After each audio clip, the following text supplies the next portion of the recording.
Rec Center, Strathroy Rockets hockey on 105.7 myFM. The score after 20 minutes of play: Lambton Shores 1, Strathroy no score. Joined by Predators GM Roop Chanderdat. Thanks for joining us. First of all, let's go back to last year. Your thoughts on last year here in Lambton Shores? It was a good season. You know, we made the playoffs second year in a row. We're hoping to do a little better against Chatham, but we had a good series. It's one of those series that could have went either way, and we're excited and we want to build on that this year. Yeah, speaking of build, you used the perfect word, Roop. You and your staff, management staff, have been building in the last 2, 3, 4 years here in Lambton Shores. How has the road been? It's been a difficult road, but we stuck to the plan. They say it takes 4 years to build a Junior B franchise. This is our 5th season in force. We made the playoffs, and again, using the word building, we're looking to build on that this year and maybe go a little farther this year in the playoffs. Talk to us about the roster going into the off season. You obviously knew how many potential kids you had back. How was the off season, and tell us about the roster itself? Our roster, we have to start with our defense. We've got 6 returning D. That's our strength of our team, and we've got a Tugwell, who was our backup goalie last year. He's back.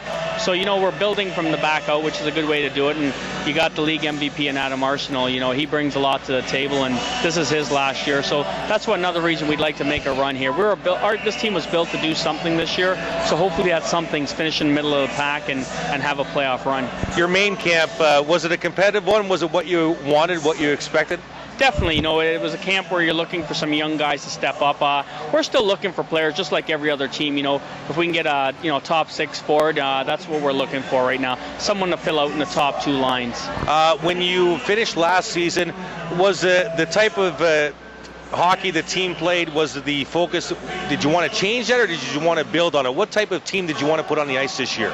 I say a hard-working team. I always start there. You want a team that's hard-working. They leave everything on the ice. The Strathroy Rockets do that. They come at you. So we want that kind of team. I think we have that last year, and we're looking to build on that. You need skill, though. You need skill, especially when you play in the bigger barns. So we've got some skilled players, and you don't want to cheat anyone. You're the fans, the media, whoever it is, come out and watch. You want to make sure, say that team works hard. They gave it their all. Yeah, and you mentioned the fans. 3 years ago, we sat up here in the concourse and we talked about the community support, how you needed the community to believe in this hockey club, to believe in the franchise. You can see that they have started to believe. They started last year. Yeah, we're making headways in the community. I'm proud of it. It's coming a long way. It's the same thing in building. You're building the team, you're building the organization, and the community's starting to get behind us. And I think if another strong year, you'll find more supporters as we go along. Confirmed on Point Street today. Dave and I talked about in the pregame show. One guy you were planning on counting on for probably 40 goals this year, Kyle Brothers, chose not to come back this year. You dealt him to Chatham for Stephen Beanackers and Jay Ritchie. Kyle, it bewilders me that he didn't want to come back after spending already 3 years here, and when now in a year where the Predators are predicted to contend, he doesn't want to play. Explain that to me.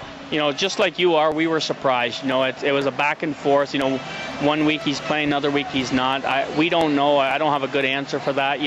Why he doesn't want to be here, but it's his choice. And I never force kids. If they don't want to be here, you've got to. But we had to make a business decision, and we got 2 players. We wanted 2 Junior B roster players, and we got that back.